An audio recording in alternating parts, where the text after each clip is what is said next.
হরে কৃষ্ণ।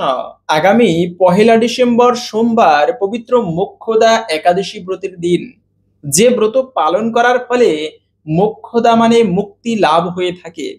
মনুষ্য জীবনের প্রকৃত উদ্দেশ্য হওয়াই উচিত মুক্তি লাভ করা। তাই এই মোক্ষদা একাদশী ব্রত সেই মুক্তি লাভের জন্য একটি শ্রেষ্ঠ ব্রত। পাশাপাশি এই মোক্ষদা একাদশী ব্রতের দিনেই সেই গীতা জয়ন্তী। এই মোক্ষদা একাদশীর দিনে ভগবান শ্রীকৃষ্ণ তিনি অর্জুনকে শ্রীমদ্ ভগবদ গীতার জ্ঞান প্রদান করেছিলেন। তাই আজকের এ পর্বে আমরা সেই মাহাত্ম্য প্রসঙ্গে জানব এবং এই পারণের সময়সূচি বিষয়ে আমরা অনেকে জানি না আমাদের পারণের সময়সূচি কিরকম বা কখন করতে হবে। বিশেষ করে এই মোক্ষদা একাদশীর দিনে বাড়িতে কোন কার্যটি করার মাধ্যমে তুলসী পত্র দিয়ে জীবনের অশুভ দূরীভূত হয় এবং অখণ্ড সৌভাগ্য প্রাপ্তি হয় সেই বিষয়ে জেনে নেব। একটা ভিন্ন প্রসঙ্গ, গুরুত্বপূর্ণ বিষয় আজকের এ পর্বে আমরা জানার চেষ্টা করব। তাই সকলকেই স্বাগতম জানাচ্ছি আমাদের এই ধর্মীয় তথ্যমূলক চ্যানেলে। আশা করছি আজকের এই তথ্যগুলো আপনাকে সমৃদ্ধ করবে। তাই কিছুক্ষণ সময় আসুন ধৈর্য ধরে আজকের এই গুরুত্বপূর্ণ বিষয়গুলো জেনে নেই। এজন্য জ্ঞান হচ্ছে পবিত্রতম বিষয়। এই একই জ্ঞান কিন্তু কেন এই দিনটি এত মাহাত্ম্যপূর্ণ, একে তো হচ্ছে একাদশী ব্রত, দ্বিতীয়ত হচ্ছে আবার এই দিনে সর্বশ্রেষ্ঠ উপনিষদ হচ্ছে গীত উপনিষদ। সেই গীতার বাণী ভগবান শ্রীকৃষ্ণ তিনি অর্জুনকে দান করেছিলেন। যদিও তিনি অর্জুন, তারপরেও সেই অর্জুন হচ্ছে জগতের সমস্ত বদ্ধ জীব, আমাদের মধ্যেই তিনি অর্জুনের মাধ্যমে প্রচারিত করেছেন। এই জন্য সাক্ষাৎ কৃষ্ণ এবং এই শ্রীমদ্ ভগবদ গীতা দুটোই কিন্তু অভিন্ন। তাই এই দিনে, গীতা জয়ন্তীর দিনে আমাদের কিছু কর্ম করার মাধ্যমেও জীবনের অশুভ দূরীভূত হয়, ভগবান শ্রীকৃষ্ণের বিশেষ কৃপা কিন্তু লাভ করা সম্ভব। গীতা জ্ঞান, এজন্য জ্ঞান হচ্ছে জগতের সর্বশ্রেষ্ঠ বিষয় বা বস্তু। তাই সেই শ্রীমদ্ ভগবদ গীতা এই দিনে দান করা হয়েছিল। পাশাপাশি হচ্ছে এই যে দেখেন ধৃতরাষ্ট্র, একই জ্ঞান আমরা অনেকে বিভিন্ন বেদ শাস্ত্র গ্রন্থ আদি অধ্যয়ন করি, কিন্তু আমরা অনেকে শাস্ত্র গ্রন্থ পাঠ করি কি জন্য? পাণ্ডিত্য করার জন্য। কিন্তু শাস্ত্র গ্রন্থ প্রকৃত পাণ্ডিত্যের জন্য নয়। শাস্ত্র গ্রন্থ অধ্যয়ন করা উচিত নিজের জীবনে মধু সংগ্রহের জন্য, নিজের জীবনে অপার শান্তির জন্য পবিত্র জ্ঞান আর আহরণ করা উচিত। এজন্য আমরা অনেকে আছে অপরের ভুল ধরার জন্য, এই যে যেমন ধৃতরাষ্ট্র, শুধু অর্জুন কিন্তু গীতা জ্ঞান ওই সময় শ্রবণ করেনি। ওই অর্জুনের সময়ে যখন ভগবান শ্রীকৃষ্ণ অর্জুনকে গীতা জ্ঞান দান করতেছিল, ওই সময় 3টা ব্যক্তি এই ভগবানের মুখনিসৃত বাণী শ্রবণ করতেছিল। এক হচ্ছে প্রধান শ্রোতা হচ্ছে অর্জুন, দ্বিতীয়ত হচ্ছে আর একজন ছিল ব্যাসদেবের প্রিয় শিষ্য সঞ্জয়। এই সঞ্জয় তিনি এই গীতার বাণী লাভ করেছিল বা জানতে পেরেছিল, এবং আর একজন ছিল ধৃতরাষ্ট্র।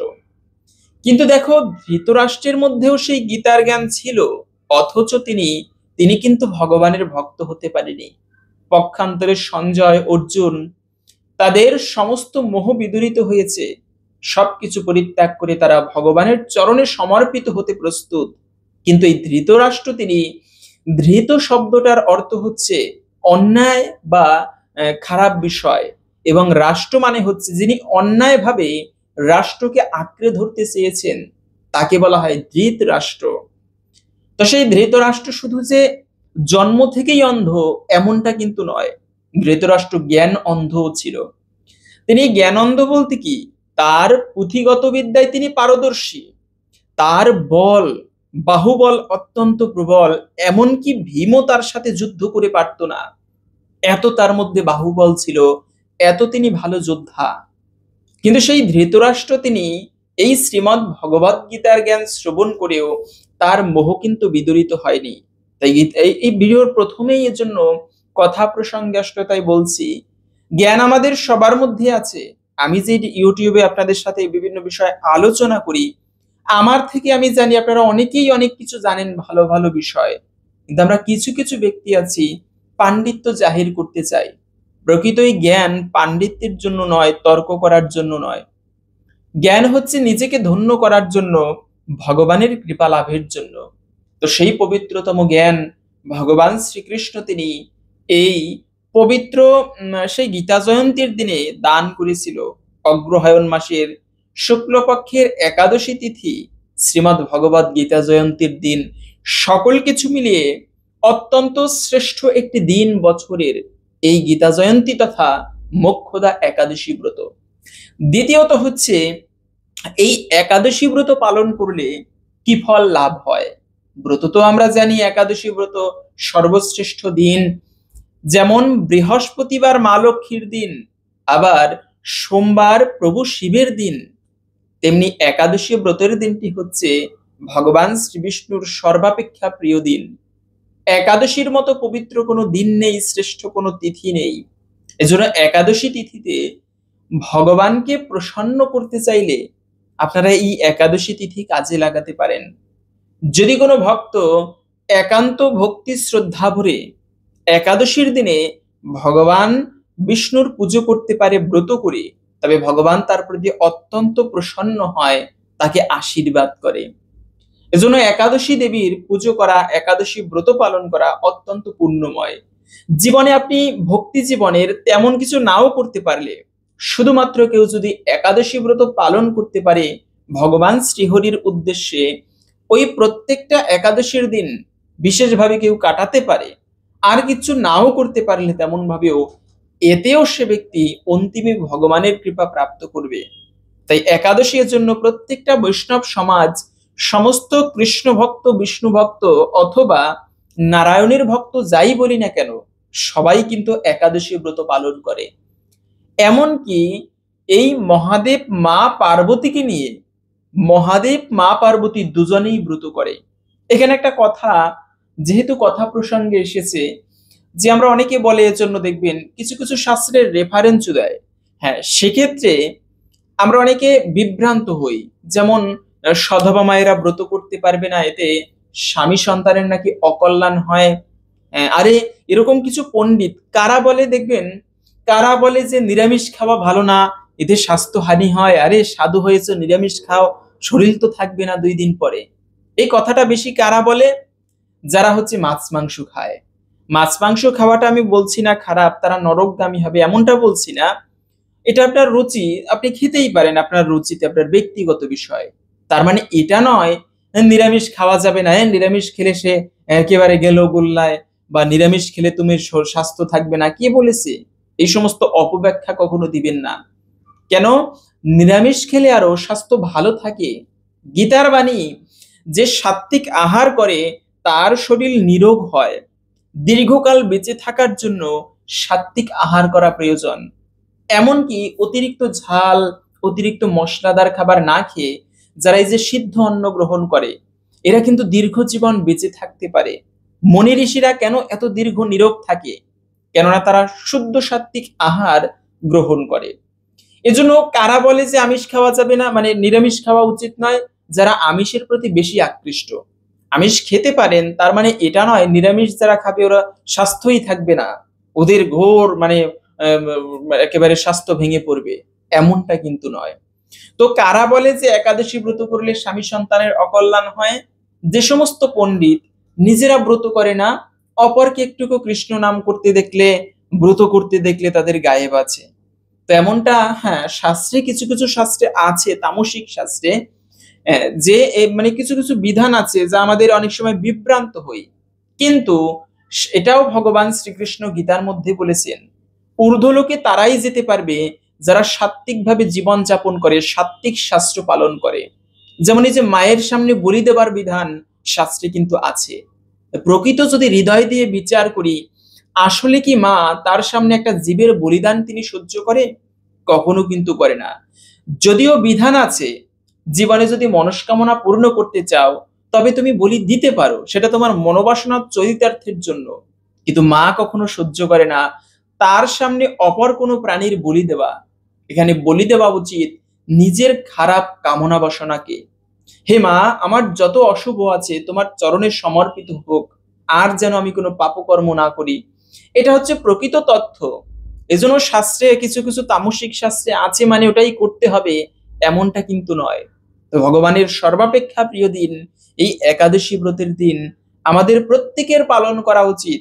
কি সধবা কি বিধবা, এখন যুক্তিটা কি সধবা মায়েরা ব্রত করলে নাকি স্বামী সন্তানের অকল্যাণ হয়, সন্তান মারা যায়, স্বামীর অমঙ্গল হয়? তাহলে যদি সধবা মায়েরা ব্রত করলে স্বামী সন্তানের অকল্যাণই হয়, মা পার্বতী ব্রত করে তো মহাদেবের সহিত মা পার্বতী পর্যন্ত একাদশী ব্রত পালন করে।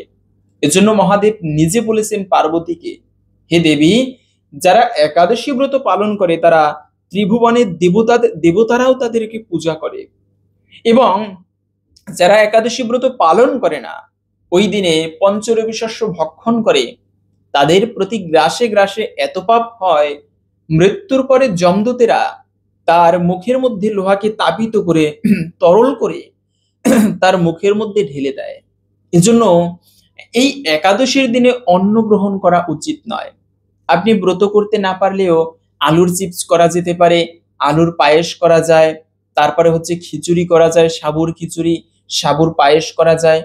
মানে কতভাবে ডিজিটাল পদ্ধতি, শাস্ত্রের নিয়মের বাহিরে গিয়ে নয়, শাস্ত্রের নিয়ম অনুসারে কত খাবার এখন একাদশীর দিনেও প্রস্তুত করে আপনি ব্রত করতে পারেন। সেক্ষেত্রে পঞ্চরবি শস্য বাদে আপনারা অন্যান্য খাবার খেতে পারবেন, যেমন ধান জাতীয় খাবার, যে কোনো প্রকার খিচুড়ি, তারপরে ভাত, ডাল, এমনকি এই যে পায়েস করা হয় এগুলো খাওয়া যাবে না। ডাল জাতীয় খাবার, বিস্কিট, কেক, পাউরুটি, আটা রুটি, গম জাতীয় খাবার, তারপরে হচ্ছে সরিষা, এমনকি পাঁচফোড়ন সবজির মধ্যে ব্যবহার করা যাবে না। সবজি রান্না করে খেতে পারেন, কিন্তু খেয়াল রাখতে হবে যেন সয়াবিন তেল ব্যবহার করা না হয়। আপনারা বাদাম তেল, সূর্যমুখী তেল অথবা ঘি দিয়ে রান্না করবেন, ভগবানকে ভোগ নিবেদন করে পেট ভরে প্রসাদ গ্রহণ করুন। আর একাদশীর দিনে মহা আনন্দে হরিনাম জপ করুন বেশি বেশি, এতেও ভগবান নিঃসন্দেহে প্রসন্ন হবে। তাই এজন্য মূলত একাদশীর দিনে মহাদেব নিজে বলেছেন মা পার্বতীকে, দেবী, একাদশীতে কখনো পঞ্চরবি শস্য ভক্ষণ করা উচিত নয়। শুধু তাই নয়, এই যে যমরাজ যমদূতদেরকে একদিন বললেন, শুনে রাখো যমদূতগণ, যেখানে তোমরা একাদশী পালনকারীকে দর্শন করবে, তোমরা তাদেরকে দূর থেকে প্রণাম করে আসবে, কখনো তাদেরকে এই নরকে আনবে না। তারা হচ্ছে আমারও পূজনীয়, মানে আমরাও, দেবতারাও তাদেরকে পূজা করে, যারা একাদশী ব্রত পালন করে, তিলক তুলসীর মালা ধারণ করে। জন্য একাদশী ব্রত এগুলো সর্বশাস্ত্রে পাওয়া যায়। একাদশীর মাহাত্ম্য প্রসঙ্গে একবার জৈমিনী ঋষি তার গুরুদেব ব্যাসদেবকে প্রশ্ন করেছিল যে, গুরুদেব, এই একাদশী ব্রত কি, কেন এই ব্রত পালন করতে হয়, যারা একাদশী ব্রত পালন করবে না তাদের কি ফল লাভ হবে? তো তখন সেই ব্যাসদেব জৈমিনী ঋষিকে বলেছিল যে, পুত্র, শোনো তবে একাদশীর মাহাত্ম্য কথা। সৃষ্টির আদিতে ভগবান এই বিশ্ব চরাচর সৃষ্টি করলেন এবং জীবদেরকে সৃষ্টি করলেন। আবার সেই জীবদের শাসনের জন্য ভয়ানক একটা পাপপুরুষ নির্মাণ করলেন। এই পাপপুরুষ এতটা বিভৎস দেখতে, তার 2 চোখ পর স্ত্রী গমনের পাপ, 2 হাত গুরু হত্যা পাপ, 2 পা ব্রাহ্মণ হত্যা পাপের পাপ দিয়ে, এক একটা ভয়ানক পাপ দিয়ে এক একটা অঙ্গ গঠন করা হয়েছে। যে ব্যক্তি পাপকর্ম করে তাদের উপরে আশ্রয় গ্রহণ করে সেই পাপপুরুষ তাদেরকে নরকে পাঠিয়ে দেয়। ঠিক আছে, তো তখন ভগবান এভাবে করে জগৎ সৃষ্টি করলেন, কিন্তু জীবদের জীবন ধারণের জন্য কোনো ধর্মীয় সংবিধান ছিল না, যেমন না ছিল বেদ, না ছিল কোনো সংহিতা। তো তখন মানুষ উচ্ছৃঙ্খল ভাবে জীবন যাপন করত, যে যার মতো পাপকর্ম করত, আর তাদের সেই পাপের ফলস্বরূপ তারা নরকে গিয়ে দুঃখ যন্ত্রণা ভোগ করত। এভাবে করে সংসার জীবন চলতে লাগলো, মানে এই জগৎ সংসার চলতেছিল। এবং যমরাজের দায়িত্ব তো আমরা জানি, তিনি পাপীদেরকে নরকে নিয়ে শাস্তি দিত। ভগবান একদিন মানে চতুর্দিকে ভ্রমণ করতে করতে যমলোকে উপস্থিত, যমরাজের সাথে বিভিন্ন বিষয়ে আলোচনা করতেছিল। হঠাৎ খেয়াল করে দেখলো যে দক্ষিণ দিকের নরক থেকে ভয়ানক পাপপুরুষের চিৎকার, কিছু পুরুষদের আর্তনাদ ভগবানের কানে ভেসে আসতেছে। এত বীভৎস যে চিৎকার, মৃত্যুর আগে আপনারা অনলাইনে কিছু ভিডিও দেখা যায় যে মানুষ কত খারাপ হলে, এখন অনলাইনও খারাপ, এগুলো দেখে মানুষের চেতনা খুবই বিভ্রান্ত হচ্ছে। যে মানুষ মৃত্যুর আগে কত বীভৎসভাবে চিৎকার করে, হৃদয় বিদারক আর্তনাদ, তো এর থেকেও ভয়ানক কষ্ট নরক যন্ত্রণায় কিন্তু দেওয়া হয়। ব্যক্তি ভয়ানকভাবে চিৎকার করে, আর্তনাদ করে। তো ভগবান তখন সেই যমরাজের সাথে দক্ষিণ দিকের নরক দর্শনের জন্য গেল। সেখানে গিয়ে ভগবান সেই আহ, আত্মাদেরকে, পাপীদেরকে দেখে ভগবানের হৃদয়ে কেঁদে উঠল, কেন? আমি হচ্ছি জগৎ সংসারের পিতা, আমি এদেরকে সৃষ্টি করেছি, এরা নরক যন্ত্রণা ভোগ করতেছে, তাই আমাকে উদ্ধারও আমাকেই করতে হবে। ভগবানের হৃদয় কেঁদে উঠেছে। তখন সেই করুণার মূর্তি প্রকাশ, একটা নারী মূর্তি প্রকাশিত হলো, দুর্গা দেবীর মতো পরমা সুন্দরী সেই স্ত্রী, এবং তার দিব্য যে তেজ, সূর্যের মতো তার তেজ, সেই পুণ্যময় তেজে সেখানে পাপীদের পাপ ভস্মীভূত হয়ে তারা দিব্য শরীর লাভ করে স্বর্গে গমন করলো। এবং ভগবান ঘোষণা করলো, এ হচ্ছে একাদশী তিথি, যেদিনে এই একাদশী আবির্ভূত হবে, মানে একাদশীর আবির্ভাবের দিন যে ভক্ত ভক্তি ভরে ব্রত করবে, সে ব্যক্তি সমস্ত পাপ থেকে মুক্ত হবে এবং অন্তিমে বৈকুণ্ঠবাসী হবে। তো ঠিক আছে, এরপরে শুরু হলো আসল ঘটনা। সবাই একাদশী ব্রত পালন করতে শুরু করলো। আর মহাপাপিষ্ট যদি হয়, একাদশীর দিনে ব্রত করার ফলে তারা সর্বপাপ থেকে মুক্ত হয় এবং অন্তিমে বৈকুণ্ঠ লোকে গমন করে। এদিকে কি হলো, যমলোকেও কেউ যাচ্ছে না।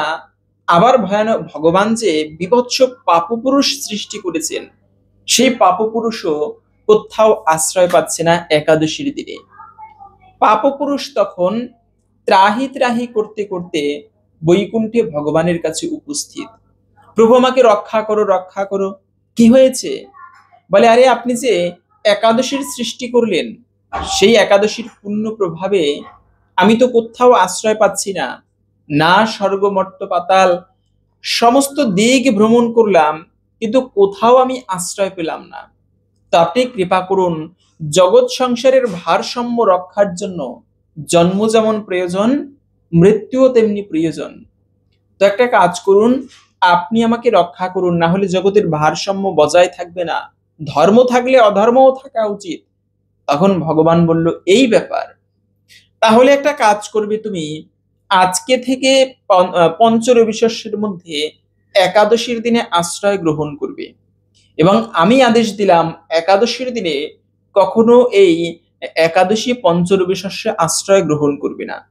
কিন্তু যে ব্যক্তি একাদশীর দিনে এই পঞ্চরবি শস্য আজকে থেকে ভক্ষণ করবে, তাকে মহাপাপের ভাগী হতে হবে। তো ওই থেকে মূলত একাদশীর দিনে কেউ এই পঞ্চরবি শস্য ভক্ষণ করে না, এতে পাপ না করেও মহাপাপের ভাগী হতে হয়। তাই তো জৈমিনী ঋষিকে তখন ব্যাসদেব বলল, তাহলে বুঝেছো জৈমিনী, একাদশী ব্রত পালন করার মাহাত্ম্য কতটা। এজন্য আমাদের প্রত্যেকেরই এই একাদশী ব্রত পালন করা উচিত। বিশেষ করে বছরে 24টি একাদশী ব্রতের মধ্যে একটা শ্রেষ্ঠ ব্রত হচ্ছে এই পবিত্র মোক্ষদা একাদশী ব্রত। কিন্তু কেন এই একাদশীটি শ্রেষ্ঠ, কেন এত মাহাত্ম্যপূর্ণ, আমরা নাম শুনেই বুঝতে পারছি। মোক্ষদা, যা পালন করার ফলে মানুষের মুক্তি লাভ হয়ে থাকে। জীবনে মনুষ্য জন্ম পাইয়া রাধা কৃষ্ণ না ভুজিয়া, জানিয়া শুনিয়া বিষ খাইন। কতবার জন্মাবে, যাবৎ জননম তাবৎ মরণম, যতবার জন্মাবে ততবার তুমি এই মৃত্যুবরণ করতে হবে তোমাকে, এটাই এই সংসারের নিয়ম। যতবার জন্মাবে ততবার তুমি মৃত্যুবরণ করবে। কিন্তু এই মনুষ্য জীবন এত সহজে কিন্তু পায় না, দুর্লভ মনুষ্য জীবন। 84 লক্ষ প্রজাতির জীবজনী রয়েছে, আমরা তো জানি প্রত্যেকটা সনাতনী। তার মধ্যে 4 লক্ষ প্রজাতি হচ্ছে মানুষ। কিন্তু এই মানুষ জন্ম যে পাবোই, এর তো কোনো গ্যারান্টি নেই। তাই মনুষ্য জীবনের প্রকৃত উদ্দেশ্য হওয়া উচিত, থাকতে পারে সংসার ধর্ম, থাকতে পারে অনেক কিছু, যেন আমি এই জন্মেই এই জগৎ সংসারের দুঃখময় জ্বালা থেকে বেরিয়ে ভগবানের চরণ প্রাপ্ত করতে পারি। তেমনি একটা সুযোগ এই পবিত্র গীতা জয়ন্তীর দিন তথা এই পবিত্র মোক্ষদা একাদশী ব্রতের দিন, এই দিনটি ভক্তি ভরে পালন করার ফলে ভগবান শ্রীহরির কৃপালাভে ধন্য হয়, জীবনে মুক্তি পর্যন্ত লাভ হয়। সুন্দর একটা কাহিনী। কেন কেন আমাদের ধর্ম করা উচিত, কেন একাদশী ব্রত পালন করা উচিত? একবার একটা শিক্ষণীয় কাহিনী, যে আমরা ভগবানের থেকে বিচ্যুত হয়েছি। কবির ভাষায়, কবে যে আমি বাহির হলাম তোমারই গান গেয়ে, সে তো আজকে নয়। আমরা প্রত্যেকটা জীব ভগবানের সন্তান, কিন্তু কথা হচ্ছে কবে আমরা ভগবানের থেকে বিচ্যুত হয়ে এই দুঃখময় জগতে এসেছি, কেনই বা আসলাম এখানে? আমরা আসলে ভোগবাঞ্ছা করেছি। কৃষ্ণ ভুলিয়া যে ভোগবাঞ্ছা করে, নিকটস্থ মায়া তারে জাপটিয়ে ধরে। তো ভগবানকে ছেড়ে আমরা ভোগের জন্য লালায়িত হয়েছি, যে কারণে ভগবান এই জগতে আমাদেরকে পাঠিয়েছে। একবার একটা শিশু বাবার সাথে খেলতে খেলতে সেই মেলায় গিয়েছে, বাবাকে বায়না করলো, বাবা আমি মেলায় যাব। বাবা বলল যে সেখানে গেলে তুমি হারিয়ে যেতে পারো, ছোট বাচ্চা, মেলার চাকচিক্য দেখে তুমি, ওই মেলায় অনেক লোকজন আসে, তুমি হারিয়ে যেতে পারো, যাওয়া লাগবে না। সন্তানের অনেক বায়না। ঠিক আছে, বাবা হাত ধরে নিয়ে গেল। মেলা দেখতে দেখতে ছেলেটা কোন সময় বাবার হাত খুলে একটুকু দোকানের মধ্যে তাকিয়েছিল খেলনার দিকে, আর খেয়াল নেই। ওদিক থেকে বাবাও খেয়াল করলো তার ছেলে নেই। বাবাও খুঁজতে লাগলো, কিন্তু সন্তানও খুঁজতে লাগলো, কান্না করতে লাগলো। ছোট্ট বাচ্চা কি করবে, কোথাও বাবাকে পাচ্ছে না। তো তখন তিনি কান্না করতে লাগলো। এখন অনেকে সেই সন্তানটাকে দেখে তো মায়া হলো, অনেকে অনেকভাবে সান্ত্বনা দিচ্ছে, কেউ তার বাবার নাম জিজ্ঞাসা করছে, কোথায় বাড়ি জিজ্ঞাসা করছে। ছেলেটা তেমন কিছু বলতে পারছে না। তখন কেউ কেউ ছেলেকে এসে একটা আইসক্রিম দিচ্ছে, কেউ কেউ আবার তাদের বাড়িতে নিয়ে যাচ্ছে, কিছু খাওয়াবে, ছেলেটা ক্ষুধার্ত। মানে অনেকে অনেকভাবে সেবা করে। এখন বলুন তো, এই সেবাটা পুণ্যের নয়? অবশ্যই পুণ্যের, কিন্তু শ্রেষ্ঠ কাজ কোনটা? এখানে ছেলেটাকে যদি কেউ বাবার কাছে পৌঁছে দেয়, ওটা হচ্ছে সর্বশ্রেষ্ঠ কাজ। ছেলেটাকে একটা আইসক্রিম দিলে, একটা চকলেট দিলে খুশি হবে আপাত, কিন্তু ছেলেটাকে যদি বাবার কাছে পৌঁছে দেওয়া হয়, তবে সেই ছেলেও খুশি হবে, এবং এটা পরম দায়িত্ব। তাই এই জগতের জন্য আমরা অনেক সময় ধর্মগুরুদের নিন্দা করি। জগতে ধর্ম আছে মানে অধর্মও থাকবে, তাই বলে দুই একজনের একটুকু সমস্যা থাকতে পারে, কেননা জগৎ সাধুদের মধ্যেও এরকম থাকে খারাপ। তার মানে ধর্মগুরুদের, ধর্ম প্রচারকদের কখনো নিন্দা করতে নেই। এরা হচ্ছে ভগবানের কাছে আমাদেরকে দিব্য সম্পর্ক স্থাপন করিয়ে দেয়। আমরা ভগবানের পরম পিতার সাথে যেন চলে যেতে পারি পরম পিতার কাছে, এরা সেই কার্য করে, ধর্ম প্রচার করে। এরা সর্বশ্রেষ্ঠ প্রণাম তাদের, ভগবান নিজে বলেছেন। এজন্য এই গীতা জয়ন্তীর দিনে কোন কার্যটি আমাদের করা উচিত? জীবনে তো আপনা থেকেই ভগবানের কৃপা প্রাপ্তি হবে, আর একটা তুলসী পত্র রেখে দিলেই কি মঙ্গল হবে? কে বলেছে এই ভণ্ডামি কথা? একটা তুলসী পত্র কোথাও রাখলেই মঙ্গল হয় না। তুলসী পত্র দিয়ে হরির সেবা করলে হয় প্রকৃত মঙ্গল। তুলসী পত্র দিয়ে যদি কেউ যজ্ঞে আহুতি দিতে পারে, সেটাও পরম মঙ্গলের। আর ভগবানের মণিমুক্তা আদি ভগবানকে প্রদান করলে যতটা ভগবান প্রসন্ন হয়, তার থেকে অধিক প্রসন্ন হয় যদি ভগবানকে তুলসী পত্রে তার অর্চনা করা যায়। আর সেই ভগবান বলেছেন শ্রীকৃষ্ণ, যারা এই দিনে গীতা জ্ঞান নিচে ধারণ করে, জীবনে পালন করে এবং অপরের মধ্যে প্রচার করে বা এই গীতা শাস্ত্র দান করে, তার থেকে ভগবানের কেউ প্রিয় ছিলও না এবং হবেও না।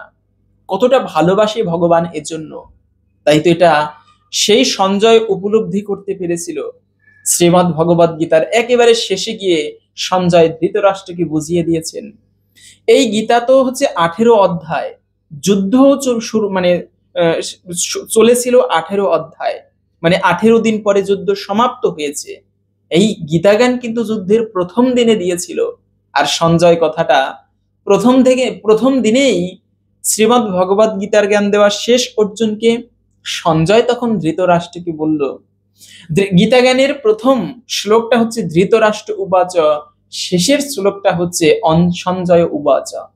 সঞ্জয় বললেন যে ধৃতরাষ্ট্র যত্র যোগেশ্বর কৃষ্ণ যত্র পার্থ ধনুর্ধর তত্র শ্রী বিজয় ভূতি ধ্রুবা নীতির মতির মম। আরে যেখানে গান্ডীবধারী অর্জুন যেখানে এত পরম পুরুষ পরমেশ্বর ভগবান শ্রীকৃষ্ণ যে পক্ষে আছে, কার সামর্থ্য সেই পক্ষকে পরাজিত করতে পারে? কারোর মধ্যে সামর্থ্য নেই। এখানে বিজয় নিশ্চিত পঞ্চপাণ্ডবের।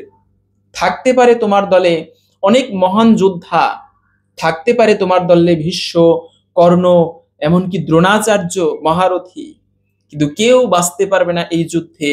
সবাইকে প্রাণ ত্যাগ করতে হবে। আরে মহা ছলনাকারী, মহাবলশালী, জগতের পরম পুরুষ পরমেশ্বর ভগবান যে দলে রয়েছে, সেখানে কি পরাজিত করবে? তাই তো এটা এটা সঞ্জয় কিন্তু উপলব্ধি করতে পেরেছিল, কিন্তু একই জ্ঞান ধৃতরাষ্ট্র প্রাপ্ত করে তিনি কিন্তু উপলব্ধি করতে পারেনি। যদি পারত, তখনই তিনি সেই যুদ্ধক্ষেত্রে গিয়ে সবকিছু সমর্পণ করে দিত কৃষ্ণের চরণে। তিনি কিন্তু তা করেনি। এজন্য এখান থেকে বিষয়, জ্ঞান তো সবারই আছে, কয়জনে আমরা ভগবানের চরণে সমর্পিত হই? ধন্য সেই ব্যক্তি যিনি ভগবানের সেবা করে। তো যাই হোক, মূলত এই গীতা জ্ঞানের মানে জয়ন্তীর দিনটির জন্য পরম পবিত্রতম দিন, আপনারা বিশেষ করে একটুকু পালন করবেন। পাশাপাশি হচ্ছে একটা প্রশ্ন, গীতা পাঠ করার পূর্বে মঙ্গলাচরণ কি করতেই হবে, বা গীতা পাঠের পূর্বে কি করা উচিত? সেক্ষেত্রে আমরা এখনো অনেকে জানি না। প্রথমত হচ্ছে মঙ্গলাচরণ অবশ্যই করা উচিত গীতা পাঠের পূর্বে। এখন ভিন্নতা রয়েছে, যেমন আপনি একটা আসনে বসে পাঠ করবেন গীতা, তখন হচ্ছে মঙ্গলাচরণ করবেন ধীরে ধীরে। এখন আপনি জরুরি কোথাও গীতা পাঠ করবেন, যেমন গীতা পাঠের শুরু করে একটা মঙ্গল কাজ করবেন, তখন ওই বিশদভাবে মঙ্গলাচরণ না করলেও চলবে। প্রথমে গুরু প্রণাম মন্ত্র বলে, তারপরে কৃষ্ণের প্রণাম মন্ত্র বলে গীতা পাঠ শুরু করতে পারেন। আর বাড়িতে বসে অনেক সময় সন্ধ্যাকালে গীতা পাঠ করা হয়, যে 5-6টা শ্লোক পাঠ করব, তখন আপনি একটুকু ধীরে ধীরে মঙ্গলাচরণ পাঠ করে গীতা পাঠ করা উচিত। এবং আমাদের জীবনে দেখেন, এজন্য বলা আছে মলিনে মোচনাম পুংসাম জল স্নানাম দিনে দিনে সকৃত গীতামৃত স্নানাম সংসারমল নাশনাম। আরে প্রতিদিন যদি কেউ গঙ্গা জলে অবগাহন করে, তার দেহটা পবিত্র হয়, কিন্তু যদি কোনো ব্যক্তি গীতারূপী অমৃত জলে একবার অবগাহন করে, তার সমগ্র জীবনের মলিনতা পর্যন্ত নাশ হয়ে যায়। এজন্য সেই গীতা জ্ঞান, সমস্ত শাস্ত্রই এটি স্বীকার করেছে, মানে সমস্ত মানে মনি ঋষিগণ, যেই গীতা শাস্ত্রের উপরে কোনো শ্রেষ্ঠ কোনো শাস্ত্র নেই। কিন্তু শ্রীমদ্ ভগবদ গীতা আর শ্রীমদ্ ভাগবতের মধ্যে পার্থক্য কি? আমরা এখনো অনেকে গুলিয়ে ফেলি। এই গীতা এবং ভাগবতের মধ্যে প্রকৃত কি পার্থক্য?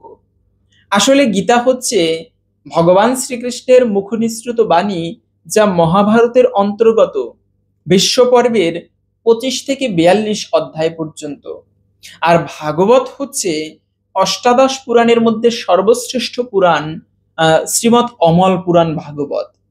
তো শ্রীমদ্ ভগবদ গীতা তো হচ্ছে গীত উপনিষদ, যা একটা উপনিষদ, ভগবানের মুখনিসৃত বাণী। আর ভাগবতম হচ্ছে অষ্টাদশ পুরাণের সর্বশ্রেষ্ঠ পুরাণ। তো এটা হচ্ছে বিষয়। এই দুইয়ের মধ্যে দুটোই পরম পবিত্র শাস্ত্র, তার মধ্যে গীতা হচ্ছে ভগবানের মুখনিসৃত বাণী। এবং এই গীতা এতটা ভগবানের প্রিয় যে গীতা পাঠ যদি কেউ গীতা স্পর্শও করে বা গীতার দিকে তাকিয়ে প্রণামও করে, এতেও ব্যক্তির পরম মঙ্গল হয়। যেমন মহাপ্রভু চৈতন্য মহাপ্রভুর কথা, একবার চৈতন্য মহাপ্রভু তিনি দক্ষিণ ভারতে ভ্রমণের জন্য গিয়েছেন। তো দক্ষিণ ভারতে গিয়ে মহাপ্রভু বিভিন্ন জায়গায় ভ্রমণ করতেছিল। একটা তীর্থস্থানে গিয়ে তিনি দেখতে পারল যে সেখানে একজন ব্রাহ্মণ, তিনি গীতা পাঠ করছে, অথচ গীতার শ্লোক ভুলভাল পাঠ করছে, নিজে কিছু বুঝতে পারছে না, আবার তিনি কান্নাও করছে অঝরে। তো মহাপ্রভুর একটুকু অবাক লাগলো বিষয়টা।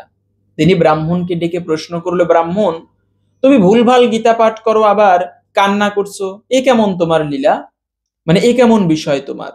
তখন সেই ব্রাহ্মণ বলল, প্রভু, এটা ঠিক, আমি গীতা পাঠ ঠিকভাবে করতে পারি না, কিন্তু এই গীতার যখন প্রথম ছবিটার দিকে তাকাই, আমার চোখ থেকে এমনিতেই জল পড়ে যায়। দেখো ভগবান কতটা করুণাময়, ভগবান অনন্ত কোটি ব্রহ্মাণ্ডের মালিক, কিন্তু তিনি কিনা তার ভক্তের চাকর হয়ে রয়েছেন, তাদের রথের সারথি হচ্ছেন। এমন দয়ালু আর কে আছে জগতে? আমি তার শরণ নিব। তাই তো অহবকিজম স্তনা কালকুটাম জিগাংসয়া অপায়ত অপি অসাধ্যি লেবে গতিম ধাত্রী উচিতাম তত অন্নম কম্বাদয়ালম শরণাম ব্রজেত। আহা দেখো ভগবান কত করুণাময়, যে বকরাক্ষসী পুতনা ভগবানকে মারতে গিয়েছে 4 মাস বয়সে, স্তনের মধ্যে ভয়ানক কালকট মিশ্রিত বিষ ভগবান ছোট্ট কৃষ্ণকে পান করিয়ে তাকে হত্যা করবে, অথচ সেই পুতনাকে ভগবান মায়ের পদ দান করলো। যদিও পুতনা শত্রু হয়ে গিয়েছে ভগবানের, ভগবানকে বধ করবে, কিন্তু ভগবান এখানে কত করুণাময়, পুতনাকে মা বলে সম্বোধন করে মায়ের পদ তাকে দান করেছে। হ্যাঁ, এই এই করুণাময় এর থেকে আর কি আছে। আমি আমার ভগবানকে প্রণাম করি, ভগবানের চরণে আমি সমর্পিত হলাম। এমন ভগবান জগতে, এমন করুণাময় জগতে কোথাও পাবে না। এজন্য সত্যি ভক্তি জীবন। এজন্য এই যে 3টা যোগ রয়েছে, ধ্যান যোগ, জ্ঞান যোগ, ভক্তি যোগ, এই গীতার মধ্যে আমরা গীতার শাস্ত্রটাকে যেন আপনারা যদি সম্ভব হয় কোনো যথাযথ গুরুর তত্ত্বাবধানে একবার হলেও অধ্যয়ন করবেন। যেমন একাকী যদি পাঠ করেন গীতা, অনেক কিছু জানতে পারবেন, এটা এটা নিশ্চিত। প্রতিদিন যদি আমরা গীতা পাঠ করি, অনেক খারাপ অভ্যাস থেকে আমরা মুক্ত থাকতে পারি। সন্তানকে জন্য, ছোট্টদেরকে, আমরা যারা ছোট্ট আছি, বাবা মায়ের উচিত আমাদেরকে ছোট্টকালে একটা গীতা দেওয়া হাতে, এবং পাঠ্যপুস্তকের মতো বাধ্যতামূলক করা উচিত। গীতা পাঠ প্রতিদিন করতে হবে, হয়তোবা বই পড়ার আগে একটা শ্লোক হলেও পাঠ করতে হবে, বাধ্যতামূলক করা উচিত। কেন সন্তান বাবা মাকে সম্মান করে না বর্তমান যুগে? কেননা তার মধ্যে নৈতিক চেতনা, ধর্মীয় চেতনা নেই। বাবা মাকে সম্মান করতে হবে, খারাপ নেশা থেকে বর্জন থাকতে হবে। এই এই চেতনা কখন তার মধ্যে সৃষ্টি হবে? যখন তিনি পুঙ্খানুপুঙ্খভাবে জানতে পারবে। তাই গীতা জ্ঞান মানুষকে বিনম্র হতে শিখায়। এজন্য প্রত্যেকটা সন্তানকে বাবা মায়ের উচিত একটা গীতা হাতে ধরিয়ে দিয়ে প্রতিদিন গীতা পাঠ করানো, বাবা মায়ের পাশে থেকে হলেও সেই গীতা পাঠ সন্তানকে শেখানো উচিত। এবং যদি সম্ভব হয় চেষ্টা করবেন একটুকু কোনো যথার্থ গুরুর সম্মাধনে, মানে তত্ত্বাবধানে থেকে গীতা পাঠ করতে। অনেক অনেক তথ্য, অনেক কিছু জানতে পারবেন। জীবনে আপনার একটা অপার শান্তি উপলব্ধি হবে। যত ভয়ানক কঠিন পরিস্থিতি আসুক না কেন, আপনি নির্বিঘ্নে বেরিয়ে আসতে পারবেন। জীবন মানে ঝামেলা থাকবে, গীতাজ্ঞান যাদের মধ্যে থাকে এরা আনন্দের সহিত সেই ঝামেলা, মানে সেই অশুভ বিষয়কে কাটিয়ে উঠতে পারে, সেই জ্ঞান তাদের মধ্যে থাকে। কিন্তু এজন্য গীতা জ্ঞান হচ্ছে সেই পবিত্রতম জ্ঞান, মহাপবিত্র শাস্ত্র। তাই গীতাকে আমি প্রণাম জানাই। এই গীতা পাঠ আমাদের প্রত্যেকের করা উচিত। তবে আর একটা প্রশ্ন, যে যে মৃত্যুর পরে মানুষ সেই মৃত ব্যক্তির শরীরের উপরে একটা গীতা রেখে দেয়, এটা কতটুকু যুক্তিসঙ্গত? আসলে এটা আমরা একটা ভুল কাজ করি।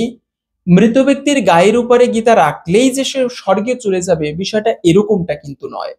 মহাদেব বলেছে মা পার্বতীকে, দেবী যারা প্রতিদিন একটা গীতার শ্লোক অধ্যয়ন করে এরা অন্তিমে বিষ্ণুর পাদপদ্ম লাভ করতে পারে। তাও যদি সম্ভব না হয়, মৃত্যুর আগে একটা গীতার লাইনও যদি কেউ উচ্চারণ করতে পারে, সেও বৈকুণ্ঠবাসী হয়। তাও যদি না পারে, তবে গীতার একটা শ্লোকের একটা শব্দ যদি কেউ উচ্চারণ করতে করতে দেহত্যাগ করে, ভগবান বিষ্ণু তাকে নিঃসন্দেহে কৃপা করবে, ইহাতে কোনো সংশয় নেই। তার তার মানে এটা নয় যে মৃত্যুর পরে ব্যক্তির গায়ের উপরে গীতা রেখে দেব, না। মৃত্যুর আগে অথবা পরে ওই স্থানে যদি গীতা পাঠ করা হয়, এটা হচ্ছে মঙ্গলময়। ভগবানের মুখনিসৃত বাণী, সাক্ষাৎ ভগবান শ্রীকৃষ্ণ এবং তার মুখনিসৃত বাণী অভিন্ন। তো মৃত্যুর পরে ওই স্থানে গীতা পাঠ করা অথবা মৃত্যুর আগেও গীতা পাঠ করা, দুটোই পরম মঙ্গলময়। কিন্তু মৃত ব্যক্তির বুকের উপরে গীতা রাখা এটা একদমই অযৌক্তিক, এটা উচিত নয় রাখা। এটা হচ্ছে বিষয়। এজন্যই মহাপবিত্রতম দিন আপনারা মায়েরা বা বাবাজিরা যারাই আছেন, একটা দিন অন্তত পক্ষে আপনারা চেষ্টা করবেন। আপনি আশেপাশে দেখবেন, আপনার বাড়ির আশেপাশে যে মন্দিরগুলো, খেয়াল করে দেখবেন সেখানে অনুষ্ঠান হবে গীতা জয়ন্তীর দিনে। প্রত্যেকে আপনারা এই দিনে ব্রত রেখে অবশ্যই গীতা জয়ন্তীতে অংশগ্রহণ করবেন। আশা করি জীবনে একটা পরম সৌভাগ্য প্রাপ্ত হবেন, ভগবান বিষ্ণুর বিশেষ কৃপা দৃষ্টি লাভ হবে এই পবিত্র গীতা জয়ন্তীর দিনে। এবং এই দিনে অবশ্যই হরিকথা শ্রবণ করবেন। ভক্তমুখে হরিকথা, এটি পরম মঙ্গলময়। হরিকথা শ্রবণের মাধ্যমেও ভগবানের বিশেষ কৃপা লাভ হয়। সেই সঙ্গে আপনারা এই গীতা জয়ন্তীর দিনে সকালবেলা ঘুম থেকে উঠেই স্নান করে চেষ্টা করবেন ঠাকুর পুজো দিতে, এবং ওই সময়ে এক অধ্যায় হলেও গীতা পাঠের চেষ্টা করবেন। গীতা জয়ন্তীর দিনে গীতা পাঠ করা অত্যন্ত মঙ্গলময়। পাশাপাশি হচ্ছে গীতা দান করাও খুবই মঙ্গলের। গীতা দান করা এবং পাঠ করা দুটোই পরম মঙ্গলের। আপনারা প্রত্যেকে এই কার্যটি করবেন, গীতা পাঠ এবং গীতাকে দান করবেন অপরের মাঝে। যেমন শাস্ত্রে পাওয়া যায় সংহিতায়, যে যদি কোনো ব্যক্তি গীতা শাস্ত্র স্বর্ণ সিংহাসনে দান করতে পারে অথবা স্বর্ণ দিয়ে দান করতে পারে কোনো ব্রাহ্মণকে, তবে তার আর পুনর্জন্ম হয় না, পুনর্জন্ম নবিদ্যতে। সে ব্যক্তি অন্তিমে তার মুক্তি লাভ হয়ে থাকে স্বর্ণ সহিত যদি কেউ গীতা দান করতে পারে। তো জন্য আপনারা স্বর্ণ সহিতই যে দান করতে হবে বিষয়টা এরকম নয়। আপনারা কোনো ব্রাহ্মণকে অথবা যারা স্টুডেন্ট আছে, যারা গীতা সম্বন্ধে অধ্যয়ন করতে চায়, তাদেরকে আপনি গীতা দান করতে পারেন। এতেও ভগবানের বিশেষ কৃপা লাভ হবে। এবং বিশেষ করে এই দিনে শাস্ত্রের বিশেষ ও আচ্ছা, একাদশীর যে ব্রত, এই একাদশীর পারণ কখন করতে হবে আমরা এখন সেই প্রসঙ্গে জেনে নিচ্ছি, কেননা পারণ অত্যন্ত গুরুত্বপূর্ণ বিষয়। ব্রত করার পরে যদি সঠিক সময়ের মধ্যে পারণ করা না হয়, তবে কিন্তু ব্রতের পূর্ণ ফল লাভ করা যায় না। জন্য পারণ আমাদের সঠিক সময়ের মধ্যে করা উচিত। তো এই একাদশী ব্রতের পারণ করতে হবে পশ্চিমবঙ্গে ভারতের পরের দিন সকাল 9টা থেকে 6টা 9 মিনিট থেকে 9টা 37 মিনিট পর্যন্ত। দিল্লিতে পালন করতে হবে 6টা 57 মিনিট থেকে 10টা 25 মিনিট পর্যন্ত। বৃন্দাবনে পালন করতে হবে 6টা 53 মিনিট থেকে 10টা 23 মিনিট মধ্যে। এবং উত্তরপ্রদেশে পালন করতে হবে সকাল 6টা 40 মিনিট থেকে 10টা 10 মিনিটের মধ্যে। বাংলাদেশে পালন করতে হবে 6টা 24 থেকে 9টা 59 মিনিটের মধ্যে। এই সময়টুকুর মধ্যে আপনারা পালন করে নেবেন। এবং এছাড়াও অন্যান্য যেসব লোকেরা রয়েছেন, আপনারা যদি আপনার স্থানের পালনের সময়সূচি না জানেন, তবে আপনারা সকাল 9টার মধ্যে পালন করবেন, এতে অবশ্যই পালন হবে। যে কোনো একাদশীর ক্ষেত্রে পালনের সময়সূচি না জানলে 9টার আগে পালন করে নেবেন, এভাবে করে পালন করবেন। এখন আমরা জেনে নিচ্ছি ভিডিওর মূল প্রসঙ্গ, এই একাদশীর ব্রত মাহাত্ম্য কথা। যারা এই মোক্ষদা একাদশী ব্রত পালন করবে তারা কি ফল লাভ করতে পারে। আসুন কিছুক্ষণ সময় ধৈর্য ধরে, আপনি ব্রত করেন কিংবা না করেন, প্রত্যেকে আসুন ধৈর্য ধরে এখন এই মোক্ষদা একাদশীর অগ্রহায়ণ মাসের শুক্লপক্ষের একাদশীর মাহাত্ম্য কথা শ্রবণ করছি। এরপরে তুলসী পত্র দিয়ে কোন কার্যটি করলে পরম মঙ্গল হবে সেই বিষয়েও জেনে নিচ্ছি। শুরু করছি মোক্ষদা একাদশী ব্রতের মাহাত্ম্য কথা। যুধিষ্ঠির বললেন, হে বিষ্ণু, আপনাকে আমি বন্দনা করি। আপনি ত্রিলোকের সুখদায়ক বিশ্বেশ্বর, বিশ্বপালক এবং পুরুষোত্তম। আমার একটি সংশয় আছে, অগ্রহায়ণ মাসের শুক্লপক্ষের যে একাদশী, তার নাম কি, বিধিই বা কি, এবং কোন দেবতা এই একাদশীতে পূজিত হন তা আমায় বলুন। শ্রীকৃষ্ণ বললেন, হে মহারাজ, আপনি উত্তম প্রশ্ন জিজ্ঞাসা করেছেন, যার মাধ্যমে আপনার যশ চতুর্দিকে বিস্তৃত হবে। এখন এই একাদশীর কথা আমি বর্ণনা করছি, যা শোনা মাত্রই বাজপেয় যজ্ঞের ফল লাভ করা যায়। অগ্রহায়ণ মাসের শুক্লপক্ষের এই একাদশী মোক্ষদা নামে পরিচিত। সর্বপাপ নাশিনী ও ব্রতমধ্যে সর্বশ্রেষ্ঠা এই একাদশীর দেবতা ভগবান শ্রী দামোদর। তুলসী, তুলসী মঞ্জরি, ধূপ, দীপ ইত্যাদি উপাচারে শাস্ত্র বিধি অনুসারে শ্রী দামোদরের পূজা করতে হবে। পূর্ব বর্ণিত বিধি অনুসারে দশমী ও একাদশী পালন করতে হবে। এই উপবাস দিনে স্তব, স্তুতি, নৃত্য, গীত আদি সহ রাত্রে জাগরণ করা কর্তব্য। হে মহারাজ, প্রসঙ্গক্রমে একটি অলৌকিক কাহিনী আমি বলছি, মনোযোগ দিয়ে এই ইতিহাস শ্রবণ করলে সর্বপাপ ক্ষয় হয়। যে পিতৃপুরুষেরা নিজ নিজ পাপে অধোজনী প্রাপ্ত হয়েছে, এই ব্রত পালনের পুণ্য ফল বিন্দুমাত্র তাদেরকে দান করলে তারাও মুক্তি লাভের যোগ্য হন।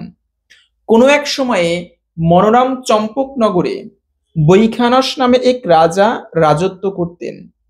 তিনি ছিলেন সমস্ত বৈষ্ণব সদ্গুণে বিভূষিত। প্রজাদের তিনি পুত্রের মতো পালন করতেন। তার রাজ্যে বহু বেদজ্ঞ ব্রাহ্মণ বাস করতেন। রাজ্যের সকলেই ছিল বেশ সমৃদ্ধশালী। একবার এক রাজা স্বপ্নে দেখলেন যে তার পিতা নরকে পতিত হয়েছে। তা দেখে সেই রাজা অত্যন্ত বিস্মিত হলেন। পরদিন তিনি সেই বৈখানস রাজা এই স্বপ্ন দেখে তিনি ব্রাহ্মণদের ডেকে আনলেন এবং বললেন, হে ব্রাহ্মণগণ, গত রাত্রিতে স্বপ্নে নরক যাতনা কাতর আমার পিতাকে কষ্ট পেতে দেখলাম। তিনি বলতে লাগলেন আমাকে লক্ষ্য করে, হে পিতা, হে পুত্র, তুমি আমাকে এই নরক সমুদ্র থেকে উদ্ধার করো। তা দেখে আমার হৃদয় বিদীর্ণ হচ্ছে। তার সেই অবস্থা দেখে আমার অন্তরে বিন্দুমাত্র সুখ নেই। আমার এই বিশাল রাজ্য, স্ত্রী পুত্র, কিছুতেই আমি শান্তি পাচ্ছি না। কি করি, কোথায় যাই, কিছুই বুঝে উঠতে পারছি না। আমার পূর্বপুরুষেরা মুক্তি লাভ করতে পারেন এমন কোন পুণ্যব্রত, তপস্যা ও যোগের কথা আমায় বলুন। আহ, আমি তা অনুষ্ঠান করব। আমার মতো পুত্র বর্তমান থাকা সত্ত্বেও যদি পিতামাতা পূর্বপুরুষেরা নরক যন্ত্রণা ভোগ করতে থাকেন, তবে সে পুত্রের কি প্রয়োজন? ব্রাহ্মণগণ বললেন, হে মহারাজ, আপনার রাজ্যের কাছেই মহর্ষি পর্বত মুনির আশ্রম রয়েছে। তিনি ত্রিকালজ্ঞ। তার কাছে আপনার মুক্তির উপায় অবশ্যই জানতে পারবেন। ব্রাহ্মণদের উপদেশ শ্রবণ করে মহাত্মা বৈখানস তাদের সঙ্গে নিয়ে সেই পর্বতমুনির আশ্রমে গমন করলেন। তারা দূর থেকে ঋষিবরকে সাষ্টাঙ্গ প্রণাম করে তার কাছে গেলেন। মুনিবর রাজার কুশল বার্তা জিজ্ঞাসা করলেন। রাজা বললেন, হে প্রভু, আপনার কৃপায় আমার সবই কুশল। আমি একদিন স্বপ্নযোগে পিতার নরক যন্ত্রণা ও কাতর আর্তনাদ শুনে অত্যন্ত দুঃখিত ও চিন্তাগ্রস্ত হয়েছি। হে ঋষিবর, কোনো পুণ্যের ফলে তিনি সেই দুর্দশা থেকে মুক্তি পাবেন, তার উপায় জানতেই আপনার শরণাগত হয়েছি। রাজার কথা শুনে পর্বতমুনি কিছুক্ষণ ধ্যানস্থ হয়ে বললেন, হে মহারাজ, পূর্বজন্মে তোমার পিতা অত্যন্ত কামাচারী হওয়ায় তার এরকম অধোগতি লাভ হয়েছে। এখন এই পাপ থেকে মুক্তির উপায় বর্ণনা করছি। অগ্রহায়ণ মাসের শুক্লপক্ষের মোক্ষদা একাদশী ব্রত পালন করে সেই পুণ্যফল পিতাকে প্রদান করো। সেই পুণ্য প্রভাবে তোমার পিতার মুক্তি লাভ হবে। মুনির কথা শোনার পর রাজা নিজ গৃহে ফিরে এলেন। সেই পবিত্র তিথির আবির্ভাবে তিনি স্ত্রী পুত্রাদি সহ যথাবিধি মোক্ষদা একাদশী ব্রত পালন করলেন। ব্রতের পুণ্যফল পিতার উদ্দেশ্যে প্রদান করলেন। ওই পুণ্য প্রভাবে সঙ্গে সঙ্গে সেই পুণ্য পিতার উদ্দেশ্যে দানের সাথে সাথে আকাশ থেকে পুষ্প বৃষ্টি হতে লাগলো এবং সেই তার পিতা বলতে লাগলো, হে পুত্র, তোমার মঙ্গল হোক। এই কথা বলতে বলতে বৈখানস রাজার পিতা নরক থেকে মুক্ত হয়ে স্বর্গে গমন করলেন। হে মহারাজ যুধিষ্ঠির, যে ব্যক্তি এই মঙ্গলদায়িনী মোক্ষদা একাদশীর ব্রত পালন করেন, তার সমস্ত পাপ বিনষ্ট হয় এবং মৃত্যুর পর মুক্তি লাভ করে। এই ব্রতের পুণ্য সংখ্যা আমি নিজেও জানি না। চিন্তামণির মতো এই ব্রতটি আমার অত্যন্ত প্রিয়। এই ব্রত মাহাত্ম্য কথা যিনি ভক্তিভরে পাঠ করেন এবং যিনি শ্রবণ করেন, তারা উভয়েই বাজপেয় যজ্ঞের ফল প্রাপ্ত হন। তাহলে এই হচ্ছে মূলত পবিত্র জগৎ পবিত্রকারী মোক্ষদা একাদশীর ব্রত মাহাত্ম্য কথা। অবশ্যই আপনি নিজে পালন করুন এবং শেয়ার করে সবার মাঝে ছড়িয়ে দিন, যেন সবাই আমরা এই ব্রত মাহাত্ম্য প্রসঙ্গে জেনে উৎসাহী হই ব্রত পালন করতে। তবে এই দিনে তুলসী পত্র দিয়ে কোন কার্যটি করব, তা হচ্ছে এই দিনে আপনি গীতারও পুজো করতে পারেন। সাক্ষাৎ তুলসী মানে এই ভগবান শ্রীহরি এবং গীতা শাস্ত্র অভিন্ন। তাই গীতা পাঠ করতে না পারলেও গীতা শাস্ত্রের যদি কেউ পুজোও করে, এতেও একটুকু হলেও কৃপা লাভ হয় ভগবানের। তাই বিশেষ করে আপনারা এই দিনে 108টা তুলসী পত্র, তা না হলে 2টি 3টি তুলসী পত্র, অনেকে প্রশ্ন করে কয়টি তুলসী পত্র গীতায় দান করতে হয়, সেক্ষেত্রে 2টি 3টি আপনারা অথবা 108টি তুলসী পত্র দান করতে পারেন। তবে খেয়াল রাখবেন যেন গীতার পৃষ্ঠাগুলো এই তুলসী পত্রের জলে, পবিত্র জলে যেন নষ্ট হয়ে না যায়। এটা একটুকু খেয়াল রাখতে হবে। এভাবে করে আপনি গীতার আরতি করতে পারেন পঞ্চ উপাচারে। সকল কিছুই মঙ্গলময়। আশা করি একটুকু হলেও ভগবানের কৃপা লাভ হবে, এতে অখণ্ড সৌভাগ্য প্রাপ্তি হবে। ভালো লাগলে একটি লাইক করে সবার মাঝে ছড়িয়ে দিন এবং ভগবানের কৃপায় আমাদের সকলের জীবনে মঙ্গল হোক, এই কামনা করে আজকের ভিডিওটি এখানে সমাপ্ত করছি। হরে কৃষ্ণ।